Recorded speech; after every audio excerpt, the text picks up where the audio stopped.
Good morning.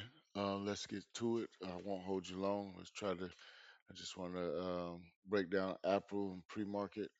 So that we got to hit this disclaimer. This is not financial advice. This is for education purpose only. I'm sharing how I'm reading the charts, the levels I'm watching, and what will confirm and set up for me. Always do your own analysis and always manage your risk. All right, here we go. Today we're looking at Apple, like I said before market open, and this is a very important spot for Apple. Um, Apple has made some strong moves, especially since way down here around on 270s. As you can see, it's been steadily going up. Every pullback has been met with some type of push up.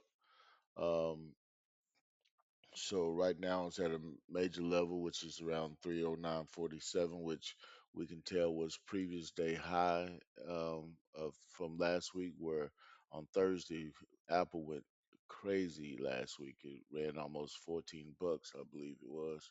Um, but on today we sold out. So as we can see, we see that there might be some more pressure up to go up, but like I said, we don't guess.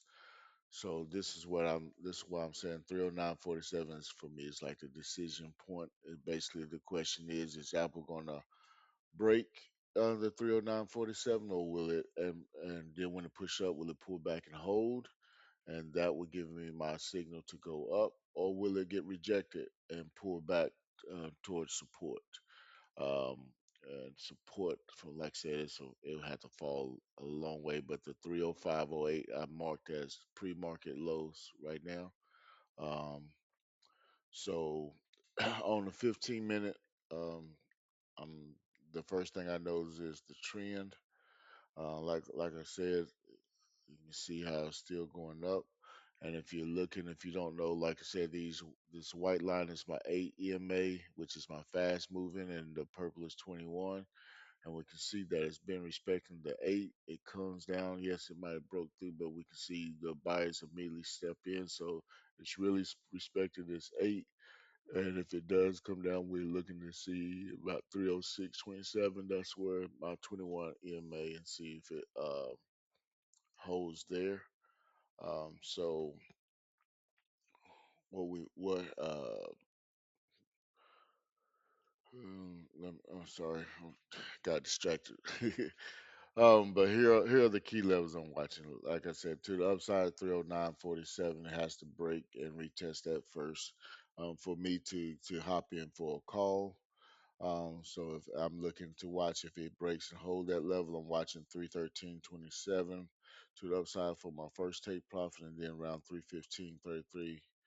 Um, well, 315.33 as my take profit two. On the downside, I'm looking for it to break the 305, really 305.08, which is pre-market low. So if it breaks that, my first take profit is at 303, 303.15. Second take profit is 300, 52. If it breaks that, we might get, if something happened, we don't know what news might say. We could go a little lower, but those are the two um, to the downside I'm looking for. But for my strategy for the ones who don't know, maybe your first time, I like the 15-minute the break and retest ORB. So really, this is what I'm looking at right now. But what I really like to do, I would like to wait that first 15-minute candle.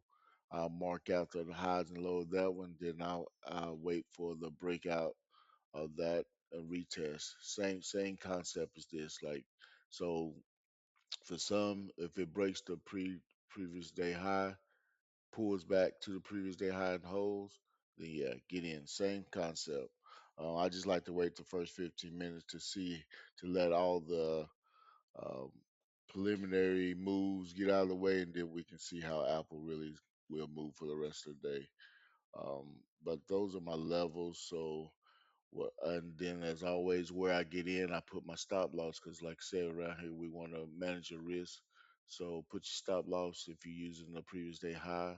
Put your stop loss right up under the previous day high. I would say give it maybe I will probably put my stop loss maybe here, Like, so if it broken, let me see if I can get a.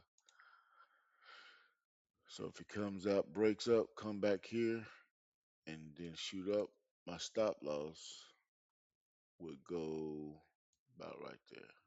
And so that would be where my stop loss would be. I can't draw with that, but that's my stop loss. Um, so we want to make sure before you go in, you always know where you're stopping out. You always know where your take profit because that way we're not gambling. We're managing our risk. We know what we want and what we want to accomplish. So that's really what we do. We study the levels. We wait for agreement, and we trade with discipline. That shows you're trading with discipline.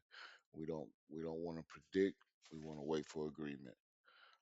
So that's that's the time. Like I said, I'm trying to get you in and get you out of 8 minutes, under 8 minutes with what I'm looking at, so you can have a game plan whether you use this or not.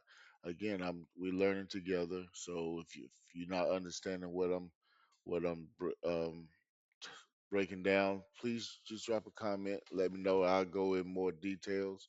What I'm seeing, I was just trying to give you a quick overview. Again, we're looking for the upside. My bias right now, as it stands right now, is for calls, meaning I feel like it's going to go up. But in order for me to get in, it definitely would have to break that 309.47 and confirm and hold there. And if it does, then I see it going to 313.27 and maybe as high as 315.33. But to the downside, because I like to be prepared for both ways. If it breaks pre-market low at 305.08, I'm looking at 303.15, and then again, if it keeps going, I'm looking at 300 52. So around those ways. But let's see what the market says. Again, let's study these levels. Let's wait for agreement. Let's trade with this one. I'm hoping y'all all have a great trading day. God bless.